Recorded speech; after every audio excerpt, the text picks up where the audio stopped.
नमस्कार. साक्षी financial services मध्ये आपलं स्वागत आहे. आजच्या व्हिडिओचं शीर्षक वाचून बरेच जण गोंधळून गेले असतील, पण आज एका आगळ्या वेगळ्या विषयावर मी आपल्याशी संवाद साधणार आहे. बरेच जण प्रॉपर्टी घेताना, घर बांधताना घाई करतात. काही बोटांवर मोजणे इतकेच लोक असे असतात जे म्हणतात, जर असं करून पाहिलं तर. आपणच थोडा विचार केला, थोडं स्किल वापरलं तर मोठा बदल होतो, पैसा वाचतो. असंच एक उदाहरण आज मी तुम्हाला सांगणार आहे. एकाच ठिकाणी काम करणारे दोन मित्र आहेत. दोघांनी मिळून 1,500 स्क्वेअर फूटचा एक प्लॉट घेतला.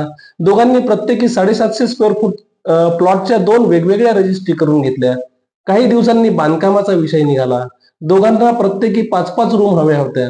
750 स्क्वेअर फूट प्लॉटवर एकाच मजल्यावर 5 रूम बांधणं तर काही शक्य नव्हतं. झालं तर खाली 3 रूम आणि वर 2 रूम, आणि ते देखील रेल्वेच्या डब्यासारखं. मग त्या दोन्ही मित्रांनी विचार केला, आपण दोघांचा प्लॉट एकत्र करू. खाली तू 5 रूम बांध, वर मी 5 रूम बांधतो. खाली तू राहा, वरती मी राहतो. असं ठरवून व्यवस्थित प्लॅन तयार करून गृह कर्जासाठी ते बँकेत गेले. पण या प्लॅनवर ते कर्ज द्यायला कोणीच तयार होईना. प्लॉटचा एक भाग एकाचा, दुसरा भाग दुसऱ्याचा असं असताना एक जण म्हणतो खालच्या मजल्यावर मी राहणार, दुसरा म्हणतो वरच्या मजल्यावर मी राहणार. भविष्यात दोघांमध्ये काही वाद झाले तर काय करणार? प्रॉपर्टी नंतर विभागून कशी देणार? दोघांपैकी एकानं कर्ज नाही भरलं तर बँक कोणत्या प्रॉपर्टीवर ते आपला ताबा मिळवणार? अशा एक ना अनेक शंका उपस्थित करून अनेक बँकांनी त्यांना नाकारलं. शहरातल्या जवळपास सर्व बँक अधिकाऱ्यांशी बोलणं झाल्यावर आणि त्यांचा नकार ऐकल्यावर हे दोन मित्र साक्षी फायनान्शियल सर्व्हिसेसच्या ऑफिसला आले. दोघांनी त्यांची आयडिया सांगितली, पण या प्लॅनवर ते कोणीच कर्ज देत नाही ही अडचण देखील त्यांनी बोलून दाखवली. आम्ही त्यावर ते खूप विचार केला.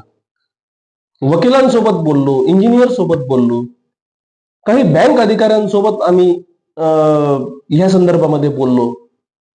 हे सर्व झाल्यानंतर आम्ही दोन्ही प्लॉटचं एकत्रीकरण केलं. दोन्ही प्लॉट मालकांचं रजिस्टर्ड फ्लोअर पार्टिशन डीड केलं, घोषणापत्र केलं. हे सगळं त्या बँक अधिकाऱ्यांना दाखवलं, त्यांना सगळं समजावून सांगितलं आणि कर्ज मंजूर झालं. दोन्ही मित्रांचे 2 छोटे छोटे प्लॉट्स होते. दोघांनी ते प्लॉट एकत्र केले. ग्राउंड फ्लोअरला सामायिक पार्किंग ठेवली. स्ट्रीट फ्लोअरला एक जण राहतो आणि त्याच्या वरच्या फ्लोअरला दुसरा मित्र राहतो. अगदी नियमानुसार, सगळं लिखित स्वरूपात. दोघांना मोकळी ऐसपैस जागा मिळाली. छोट्या जागेत मोठं घर झालं. पार्किंगसाठी मोठी जागा मिळाली. पार्किंगच्या जागेत एखादा छोटा मोठा कार्यक्रम देखील होऊ शकतो. बाहेर कार्यालय किंवा हॉल शोधण्याची गरज नाही.